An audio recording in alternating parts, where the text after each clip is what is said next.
What's going on, everybody? It's your big homie, the armchair operator, and welcome to today's video. Now, if you're new to my channel, welcome. If you enjoyed today's content, go ahead and hit that like and subscribe button. Become a part of the family. We would love to have you. And if you're coming back to my channel, thank you so much for coming back to the channel. I really do appreciate it. And I hope that you also enjoyed today's content. Now, as you saw in my title and in the thumbnail, today we are going to look at one of Smith & Wesson's newest offerings. Actually, we're going to take a look at the Smith & Wesson M&P Shield X. This guy right here, you see, this little guy, this guy right here. But before we get into that, first we got to do a little housekeeping like we always do. First and foremost, this channel does not sell any firearms. All of my videos are strictly for entertainment and educational purposes only. Second piece of housekeeping, I want to give a big shout out to the team and the crew over at the Bunker Gun Shop. My guy Chris, my guy Frank Bank, the entire Bunker 1 and Bunker 2 team. Thank you so much for always supporting the channel. And the last bit of housekeeping, I got to give it up to my homie Joker 1016, who actually provided the Shield X for this review. Now, with all of that out of the way, let's dive into the Shield X and see what it's hitting for. So what exactly is the Shield X? Well, put it simply, this is Smith & Wesson's newest Micro 9. Basically, it's the Shield Plus with some design changes to make it a bit more ergonomic and to appeal to some more shooters. And also, at least in my opinion, to address some of the shortcomings with the previous model. Now, the Smith & Wesson M&P Shield series has actually been out for a little while. It's undergone a few design changes over the years, starting out with the OG Shield, which I think had only like maybe an 8 or 10 round capacity. Then they came out with the Shield Plus a few years ago, which bumped that up to a 10, 13 round capacity, and then later a 15 round capacity. A few sub variants within the Shield Plus line, mainly the Shield Plus Performance Center and also the Shield Plus Carry Comp, which has also been on this channel before. Go search out that review if you want to learn more about the Shield Plus Carry Comp. And now we are here with the Shield X. So it does look a little bit differently from the previous Shields, and essentially this design that you see right here originally came out with the Smith & Wesson Bodyguard 380. So I'm guessing Smith & Wesson decided to take the Bodyguard 380 and apply some of those improvements over to the Shield Plus. So basically, we're going to do like we generally do. We're going to do a quick tabletop. Nothing too long, and then from there we're going to go on over there to the range and see how it handles under fire, and then we're going to come back here. So this is basically just going to be more, for the most part, an initial impressions video. More than likely you won't be able to do 1,000 round burn down, but who knows, maybe I'll get another Shield Plus to do the 1,000 round burn down in the future.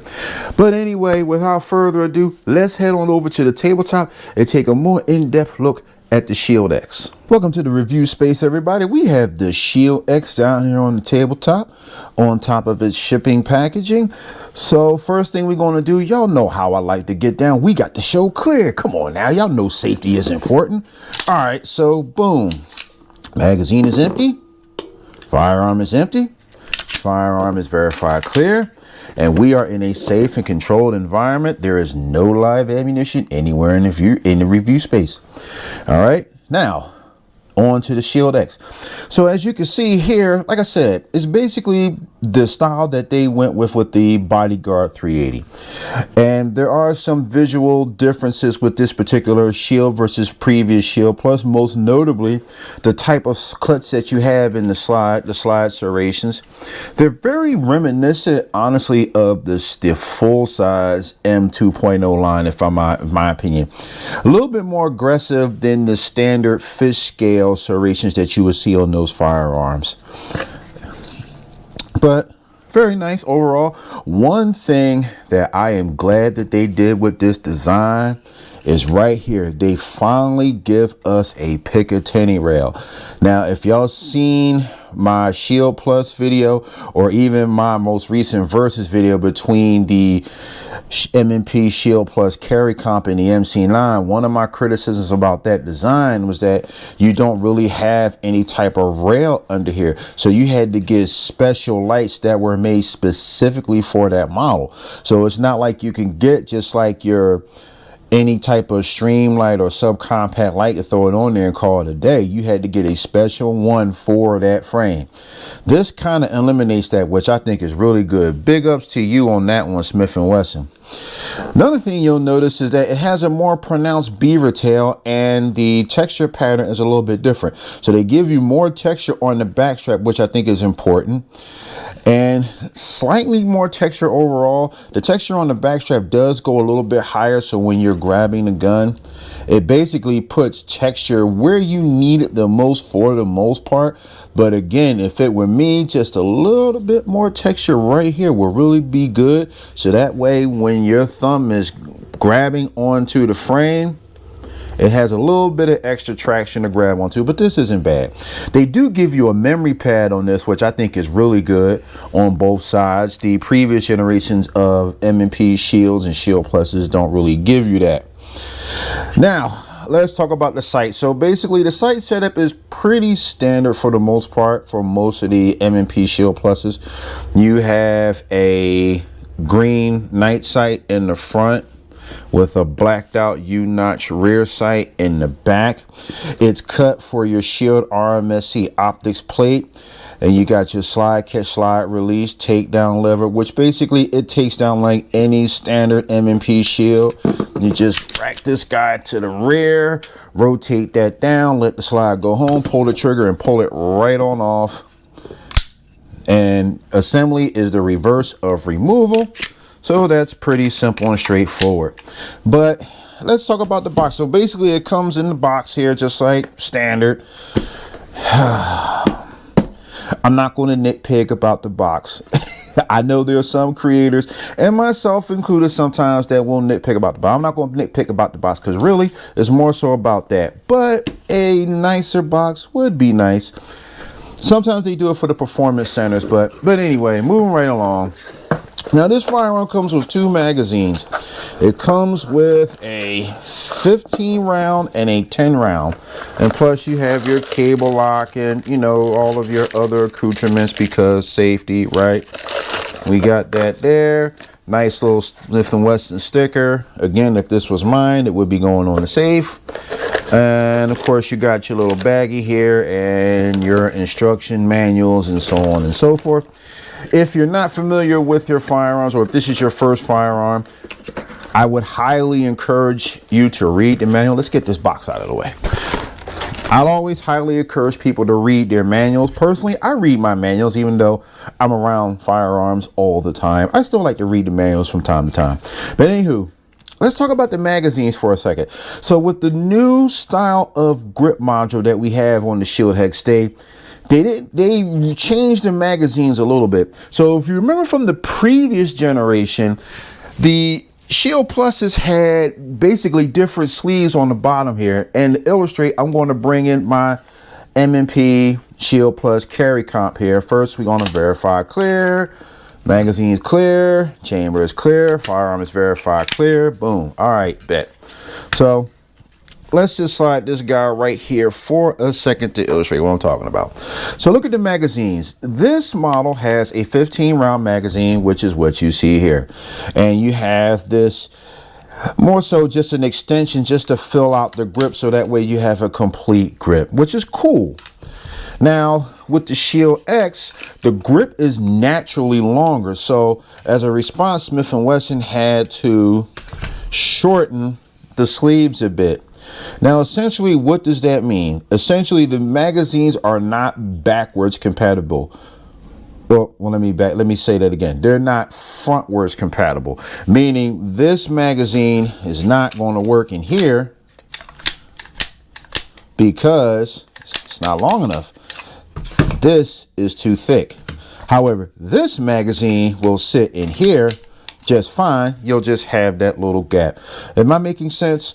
So that's just something to keep in mind if you choose to get a Shield X over, say, an older Shield Plus. You can use the newer magazines in the older firearms, but you can't use the older magazines in the newer firearms. And here's another great example. This is the 13 round magazine. So the Shield X comes with a 15 and a 13 rounder. These two right here. Okay. Now, This is the flush fit 13 round magazine. And this is still plenty of grip, for me anyway. Now here's the 13 round for the Shield Plus.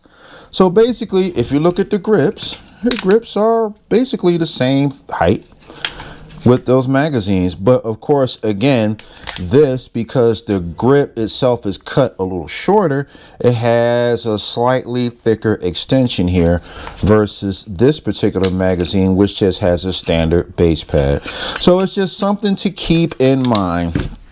Now, while we're on the subject of grips in magazines, the older Shield Plus designs come with a flush fit 10 round, a 13 round, and a 15 round magazine. Well, the 10 round magazine, if it's flush fit on here, obviously it's not going to fit in here, if that makes sense. The magazine is too short.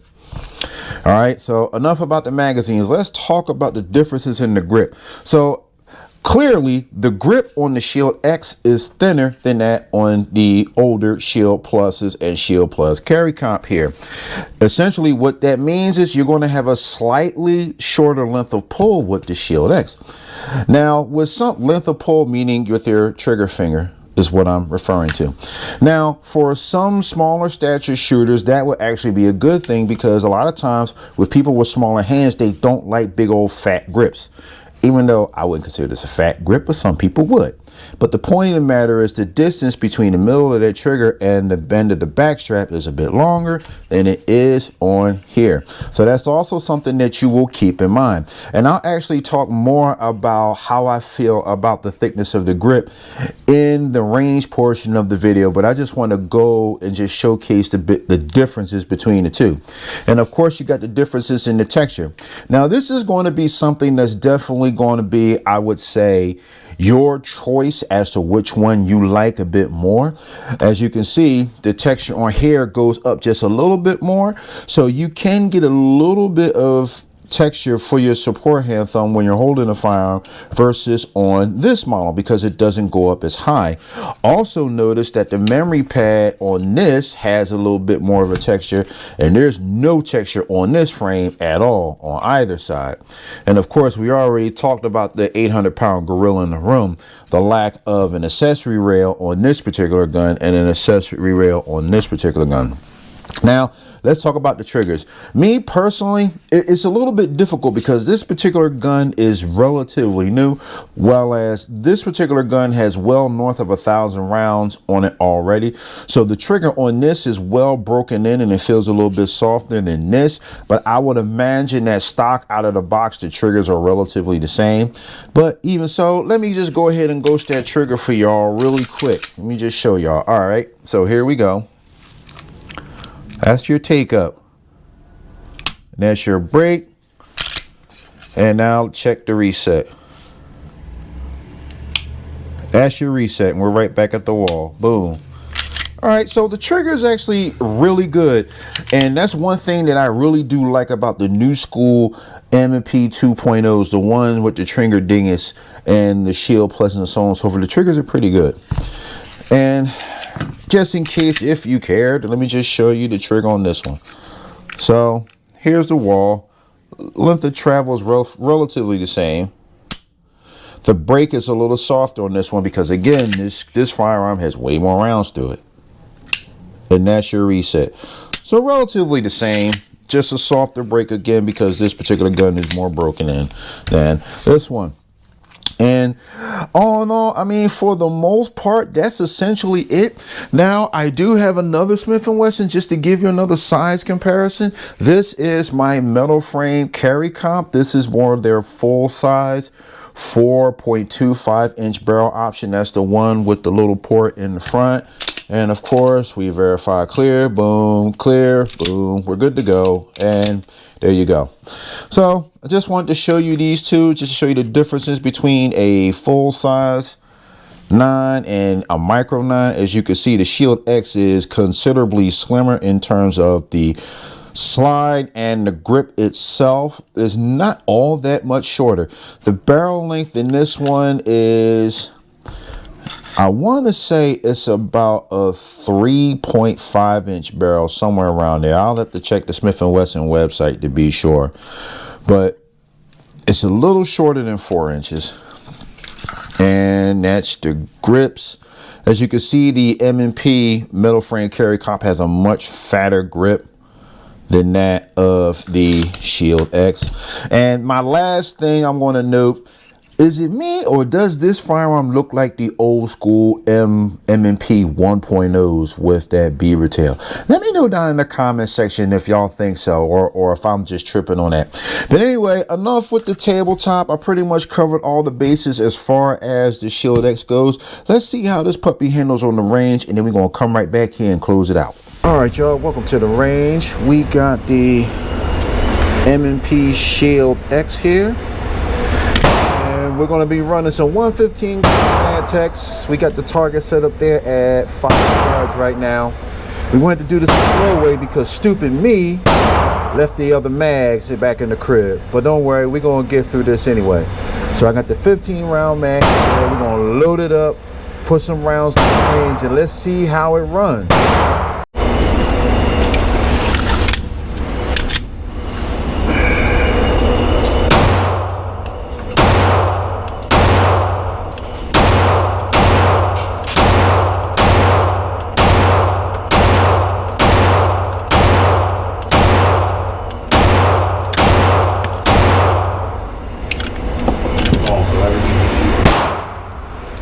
If I do say so myself. Check the target.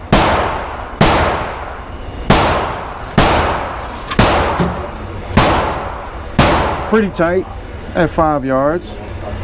Hell, if you can't have a tight group at 5 yards, you need to do some more training.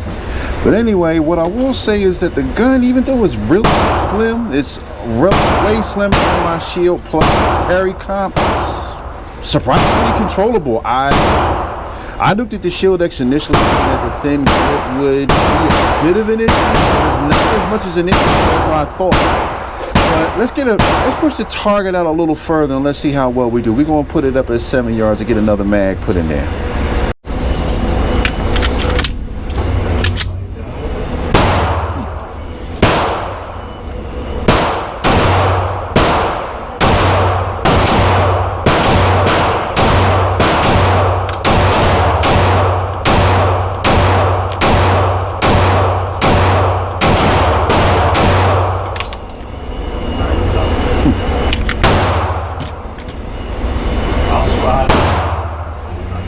Interesting. Let's check the target.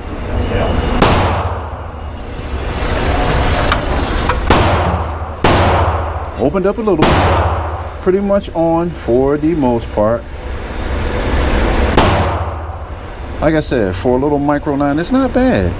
Recoil impulse, pretty decent, pretty comparable to a standard Shield Plus. But let's try something. I got my carry comp up here. Let's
Now, y'all tell me, what do you think about the recoil impulses between the Shield X and the Shield Plus carry comp?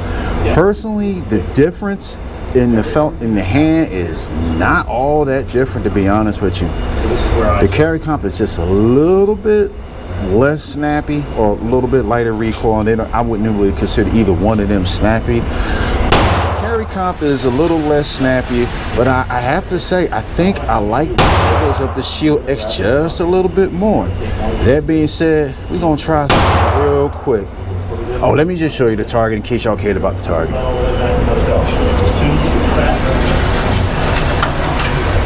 All right, so that's the target. This is where we was aiming at with both of them. A little low and left, but whatever. Your boy can hit what he aiming at. But anyway, it's time for an experiment. Be right back. Okay, now let's see how the Shield X carry comp handle it. Which you ain't never heard about that before? It's right here. Let's see if it runs.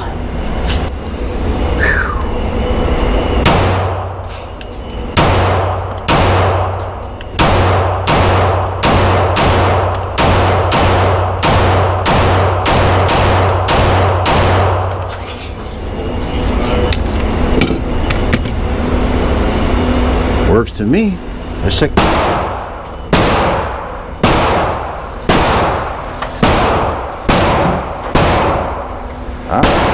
We the winner. So, I'm not saying that you could do that, but if you have a Shield Plus or a Shield Plus carry comp and you get the Shield X, if you prefer the grip module on the Shield X versus the OG, you can swap it. Just keep in mind that magazine compatibility. But I wonder if the reverse is true. So let's try the reverse. All right, so this is the Shield X slide on the standard on my Shield Plus carry comp grip. Now let's see how this runs.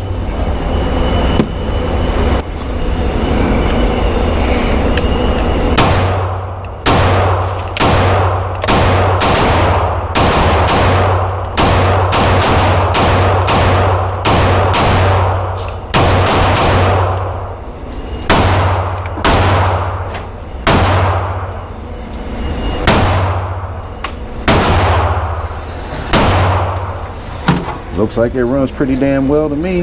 That's basically where we're at. Couple fires, but all in all, on target. But I mean, hell, what did you expect? It's a Shield Plus. They run for the most part. Of course, individual results may vary, but overall, it runs. So these don't surprise me. Anyway, let's head on back to review space and close this thing out. Welcome back to the review space. So as you can see, the M&P Shield X here is, I think it's a dope gun overall. At first I was a little concerned about how well I'll be able to handle the gun with such a slim grip right here. But honestly, the length of pull really wasn't an issue for me.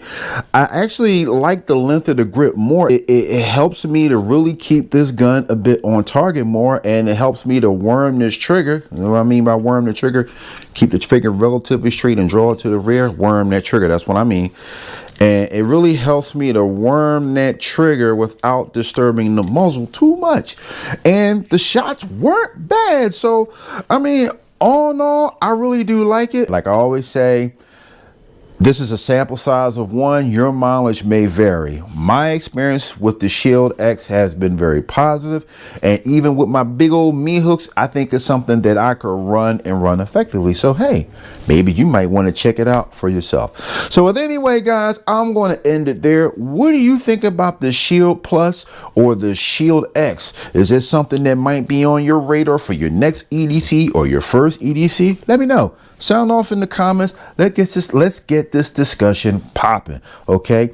And as always, thank y'all so much for taking the time to watch this video. This is your big homie, the Armchair Operator. I'm signing out, man. Peace.